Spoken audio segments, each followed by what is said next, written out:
Es el año 1889 y en Japón se acaban de prohibir los juegos de azar y las apuestas, afectando principalmente al mercado de los naipes de juego. Muchas compañías dedicadas a este giro se fueron a la quiebra. Bueno, no todas. Algunos empresarios lograron adaptarse y sobrevivir. Uno de ellos era Fusajiro Yamauchi, un señor muy visionario que, usando el capital que había juntado, se puso a fabricar y vender cartas de juego conocidas como Hanafuda, las cuales aún eran permitidas en el país porque eran más conocidas como un juego de mesa. Sin saberlo, Fusajiro iniciaría la historia de la compañía que hoy todos amamos, Nintendo. ¡Métele la intro! ¡Nintendo!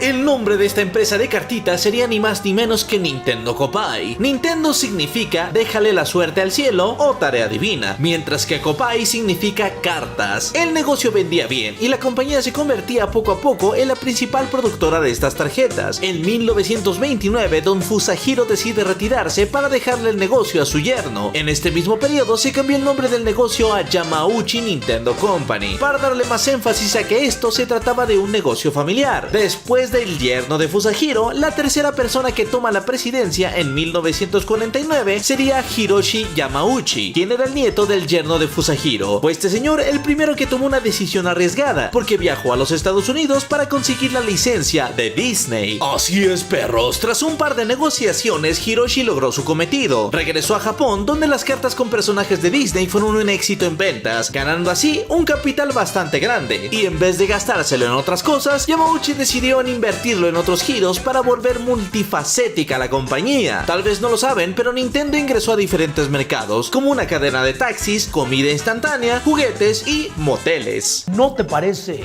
eso curioso? Vaya que sí, esto es muy curioso. En esta época el nombre de la empresa decidió ser recortado a solo Nintendo, para que fuera más fácil de pronunciar y más fácil de reconocer. No todos estos negocios resultaron tan exitosos, pero los que sí pegaron fueron definitivamente los juguetes, así que Hiroshi decidió meterle más énfasis a esta industria, contratando a personal especializado en esta división. Durante este periodo, la compañía solía darle oportunidad a los jóvenes talentos, y fue así como un hombre llamado Gunpei Yokoi, que se dedicaba al mantenimiento de la empresa, pasó al área de desarrollo de productos. Gunpei diseñó varios juguetes, como una garra extensible conocida como Ultra Hand, una máquina que lanzaba bolas de béisbol y una pistola electrónica con sensor de luz. Los juguetes se vuelven una sensación, así que la empresa decide dedicarse más de lleno a este sector, dejando de lado las cartas Hanafuda, que para ese entonces ya no eran tan populares. Oigan, ¿y los moteles? ¿Qué pasó con los moteles? En esos ya tampoco se invirtió.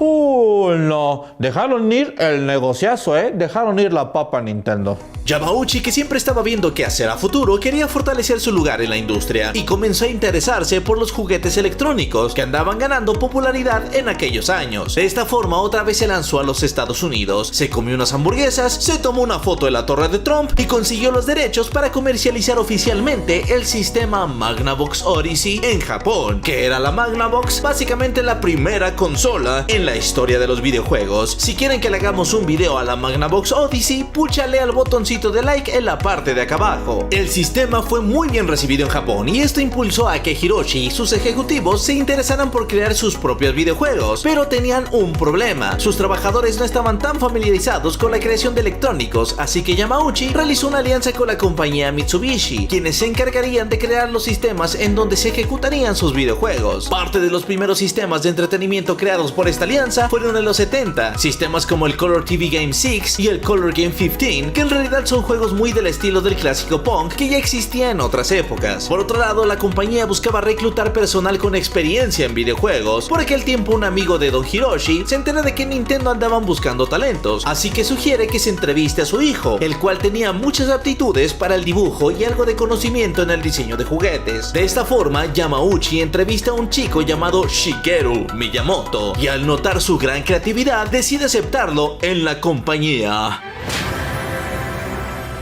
Espérense tantito, que Miyamoto no entró luego como alguien así bien reconocido, pues entró a Nintendo ocupando un puesto como aprendiz en el departamento de planeación. ¿A Miyamoto lo dejaron como aprendiz? ¡Qué falta de respetación! Pues sí, señor, pero vamos avanzando poco a poco. Miyamoto comienza a tener un poco de problemas para adaptarse al empleo, porque como tal no tenía tantos conocimientos de ingeniería o electrónica. Sin embargo, tenía una visión muy creativa, lo que le permitió demostrar que era valioso. Una de sus primeras contribuciones fue colaborar en el diseño diseño del hardware Color TV Racing, un juego de carreras con volante, pues. Qué bonito, decimos todos. A finales de la década de los 70, Hiroshi se fue para atrás, porque la escena de videojuegos de arcade cobró una fuerza impresionante en territorio japonés, así que este empresario se dispuso a soltar más dinero en este negocio. Miyamoto sería el encargado del diseño de juegos, creación de personajes o elementos visuales para ellos. Su debut en el ramo de las arcadias sería con el título llamado Sheriff, una maquinita en donde un sheriffcito le dispara a los enemigos a lo lejos.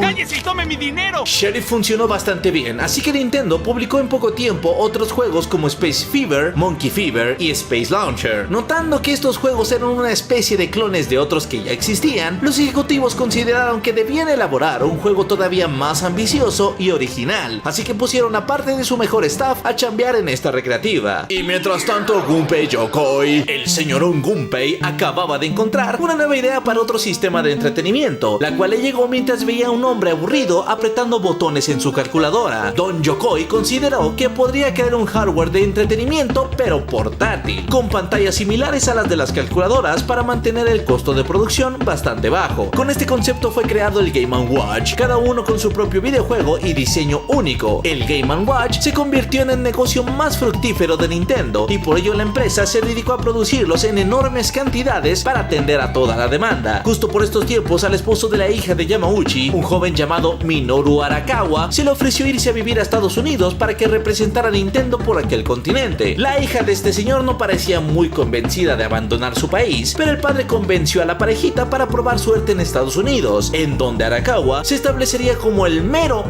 presidente de Nintendo of America. ¡Cielos, qué macizo! Al llegar a Estados Unidos, Minoru rápidamente se puso en contacto con los principales propietarios de centros de arcade en el país y con los distribuidores de sistemas de videojuegos, lo que les permitió comenzar a vender el Game & Watch ahora en este territorio. Hiroshi quería aprovechar el buen inicio que tuvieron en esta nación, así que comenzó a promocionar aquel nuevo juego original que Nintendo se encontraba desarrollando. Lo malo es que el título tardaría demasiado en ser completado y el envío de los equipos en Japón también era un proceso muy lento. Máquinas como Radar Scope, entre otras, llegaron a destiempo a Estados Unidos, lo que las mantenía por un largo periodo en almacenes, causando así que aumentaran los costos operativos. Con la finalidad de aprovechar el hardware de este juego que andaba nomás juntando polvo, Yamauchi le encargó a Miyamoto la importante tarea de diseñar un nuevo juego que aprovechara las pantallas en estas máquinas. Shigeru pensó que sería una buena idea lanzar algún título de alguna caricatura o franquicia ya conocida en Estados Unidos, así que realizó el concepto de un juego de Popeye el marino. Oh, pero las cosas comenzaron a complicarse, porque los dueños de la imagen del personaje tardarían demasiado en dar su aprobación y a Nintendo ya le urgía lanzar esta máquina lo antes posible. Miyamoto entonces cambió el concepto con nuevos protagonistas. En vez de Popeye dibujó un carpintero bigotón. Oliva cambió por una chica llamada Pauline y Bruto sería reemplazado por un chango gigante llamado Donkey Kong. Ya con los personajes establecidos, Shigeru dio los últimos toques con la ayuda de Gunpei Yokoi, quien supervisaba el lado técnico para que la visión de Miyamoto pudiera ejecutarse sin problemas en el hardware. Es así como nació la famosa arcade Donkey Kong, el primer gran hit para la compañía en Estados Unidos.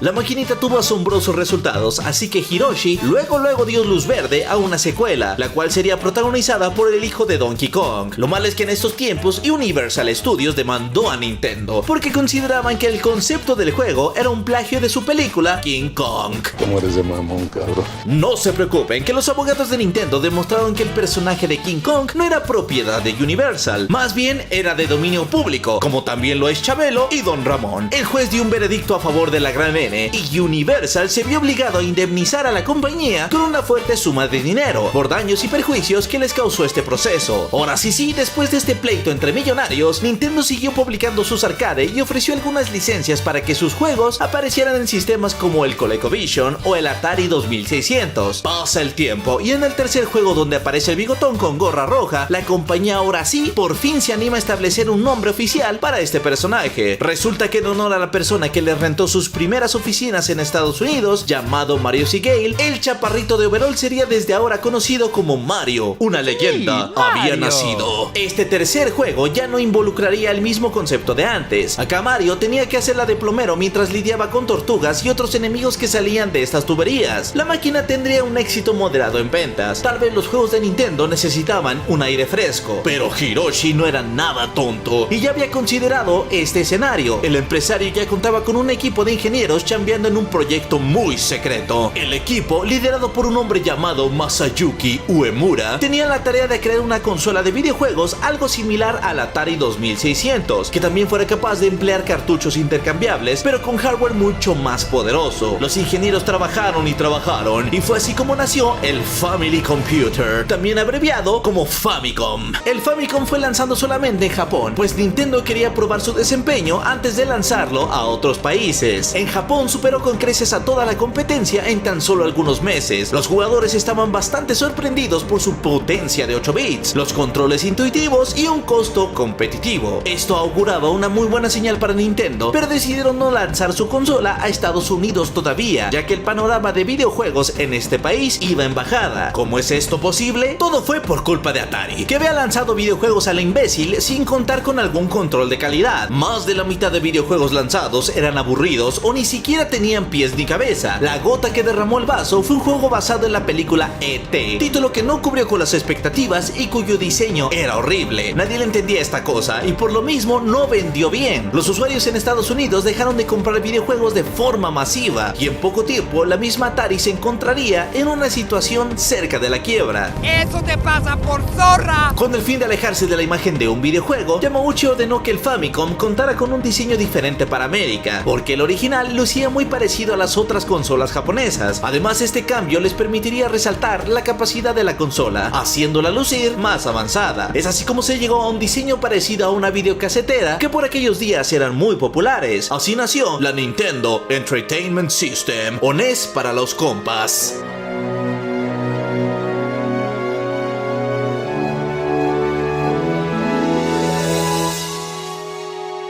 El lanzamiento del NES fue muy cauteloso, poniéndose primero a la venta en algunas tiendas de Nueva York y publicitándose como una especie de computadora juguete electrónico, muy diferente a una consola de videojuegos tradicional. El paquete inicial traía una especie de robotito de juguete conocido como Roth, el cual podía interactuar con ciertos juegos. La gente en Estados Unidos reaccionó de manera favorable y poco a poco se fue vendiendo ahora sí en diferentes ciudades. Pero no fue hasta el lanzamiento del mejor juego de este sistema, aquel que cambiaría por completo la historia de los videojuegos, que la consola realmente se propulsó a ser de los aparatos más codiciados. Hablamos nada más y nada menos que de Super Mario Bros.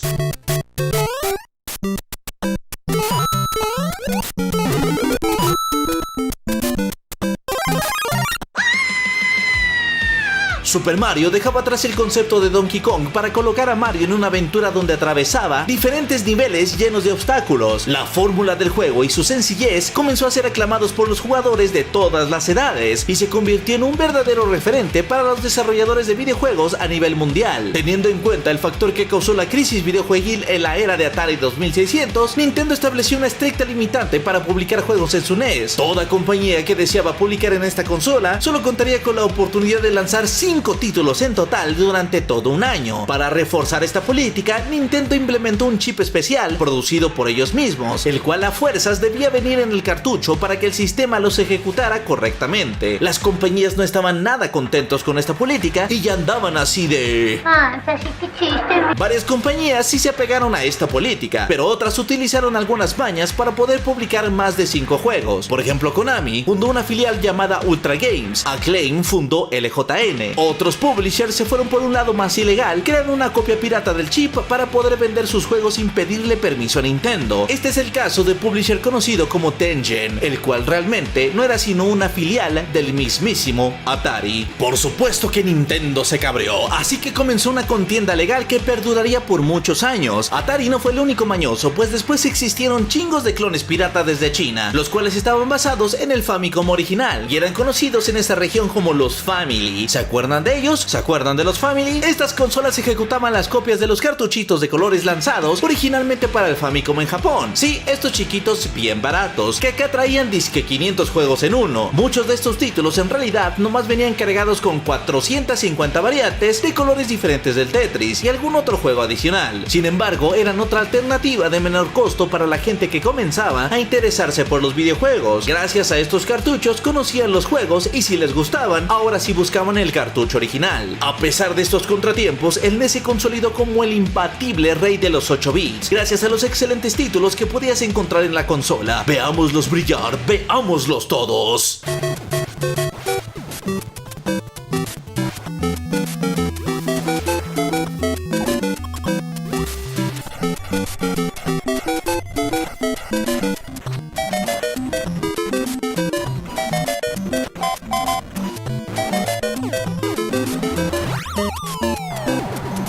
Contra, Mega Man, Metroid, Double Dragon, Ninja Gaiden, The Legend of Zelda, Punch-Out, Final Fantasy, Dragon Warrior, Spartan X, Castlevania nacieron en el NES. La consola fue tan popular que hasta se crearon programas de concursos de televisión usando el NES. Nintendo también comenzó a dar licencia para que se vendieran peluches, muñecos, ropa y hasta cereales basados en sus personajes. Por si el éxito de esta consola fuera poco, Gunpei Yokoi participaría en la creación de otro dispositivo fundamental para la compañía, el cual tomaba el concepto del Game & Watch pero con mayor poder gráfico. ¿Pueden adivinar cuál es? Así es, hablo del mismísimo Game Boy. La consola utilizaba muchas baterías AA y tenía algunos inconvenientes como no poderse jugar en la oscuridad porque la pantalla no tenía iluminación. Aún así, los títulos que podías encontrar en esta portátil hacían que valiera la pena la compra. Títulos como The Legend of Zelda, Link's Awakening, Super Mario Land 2, Metroid 2, Return of Samus, los Kirby Dream Land, Mega Man 5, Castlevania 2 y por supuesto los Pokémon vendieron como pan caliente. ¿Quién no quería tener una Game Boy? Sí, todos esos juegos eran la sensación, pero el juego que vendió millones fue Tetris. Así es, la practicidad de jugar Tetris en cualquier parte fue un factor decisivo para que el Game Boy vendiera una velocidad asombrosa. Para arreglar algunos de sus inconvenientes se vendían lupas con luz para la pantalla, un adaptador para conectar la consolita a un tomacorriente o baterías recargables. Claro, nada de esto era barato, pero aún así la gente estaba enamorada de este dispositivo. El reinado de Game Boy se prolongaría por más de 12 años en diferentes revisiones de las cuales hablaremos en algún otro momento. Como a Nintendo le iba también, Atari con su Lynx y Sega con su Game Gear trataron de opacar a la compañía con consolas con más tecnología y más poderosas, pero debido a la poca variedad en sus juegos nomás no lo lograron. Nintendo se consolidó como una de las compañías más grandes en la industria y a día de hoy nos demuestra que no importa el poder o que su consola cueste más, lo que importa es el corazón que tenga los videojuegos. Sí, la gran N comenzó excelente su camino, vendía bien y todo el mundo estaba enamorado de su sistema, pero no se imaginaría que la competencia regresaría más fuerte con los años, porque estos tipos nomás no se darían por vencidos. Pronto resurgiría un digno rival para este gigante de los videojuegos.